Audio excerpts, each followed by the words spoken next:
attention. I am John McDonald, I'm the chairman of the MassGOP Veterans Coalition.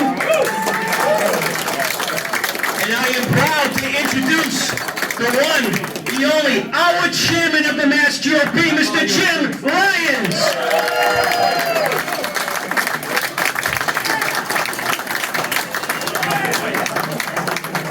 McDonald, you get me in more trouble from the beginning of the day till the end of the day. Folks, can I have your all attention for a couple minutes? So, first of all, folks, I want to thank every one of you for coming tonight. McDonald, would you shut up? Good, already you get in trouble. Already. So what I want you all to understand is, in Massachusetts, we are turning the page in the Republican Party. We are turning the page.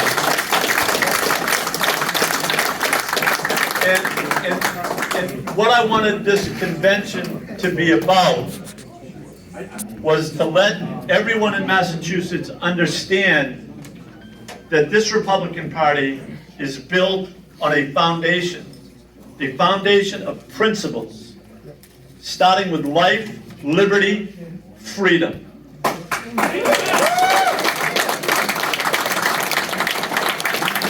And the madness of the radical left has to stop. When I say that we are President Donald J. Trump's America First Party, that's what we are.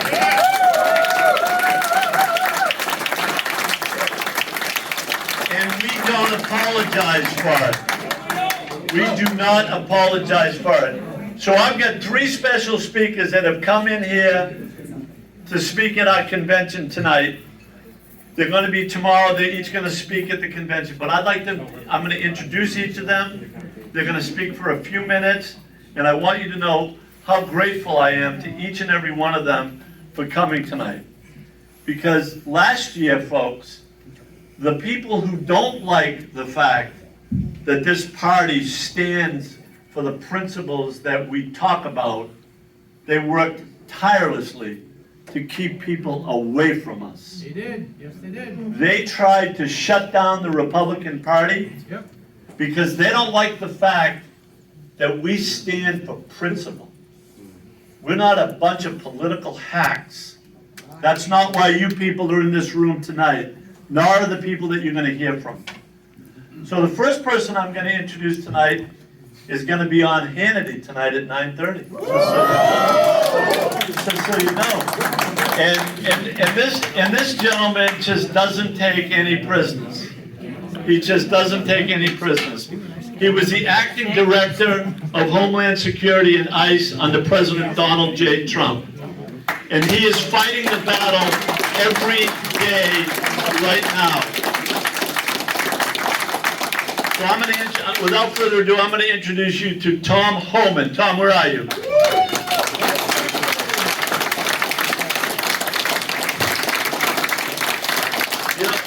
Tonight was the first time I met him, but I've talked to him a few times on the phone, and I just knew I was going to love this guy. Tom, thank you so much. Hey, how you doing? So I did talk to Jim. I says, so you want me to speak in Massachusetts? So I'll tell you right now, if I upset anybody tomorrow, I don't care. What I gotta say tomorrow is gotta be said. First of all, I agree with you. Look, I worked for 6 presidents, starting Ronald Reagan. Right on. Greatest president I've worked with is President Trump. President Trump, hands down, the greatest president I've ever worked for. Bottom line. So I'll be talking about the border tomorrow. I'll be talking about a few things. One thing that affects Massachusetts 287G program. Sheriff Hoskins somewhere in the room. I'll be talking about that tomorrow. But I'm going to be talking about the border situation, as y'all know what's going on. President Trump and this administration, we worked very hard. We created the most secure border in the history of this nation. And President Biden is the first president in the history of the country that came into office and unsecured the border. As a result, 119,000 overdose deaths. DEA says 95% of those deaths are caused by fentanyl that comes across the southwest border. That's not my statement, it's DEA. More migrants have died in the first year of Joe Biden than any year of my 35-year career. So for his policies, be humane, more migrants are dying, more Americans are dying. Cartels are making billions. And the biggest concern, which I'll talk to you about tomorrow, is a national security issue.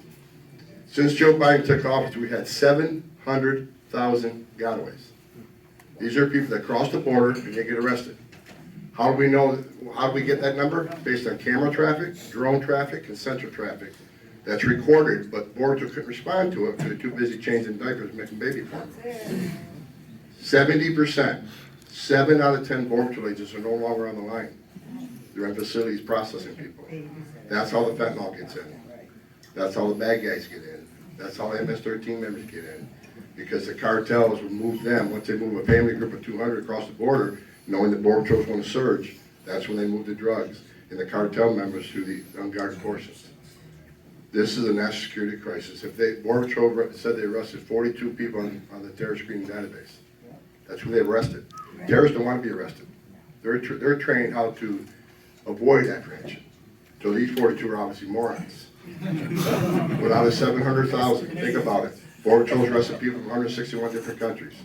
Some of these countries sponsor terrorism. So if you think for a minute that none of the 700,000 that got away didn't come to this country to blow something up, then you're ignorant. This is a national security issue this administration created. Dave, I just met with, sir, I don't know if you were there, Congressman, but I met with 150 congressmen last week. I was there. And what I told them, and a lot of them agreed, day one, they take back Congress, impeach Mayorkas.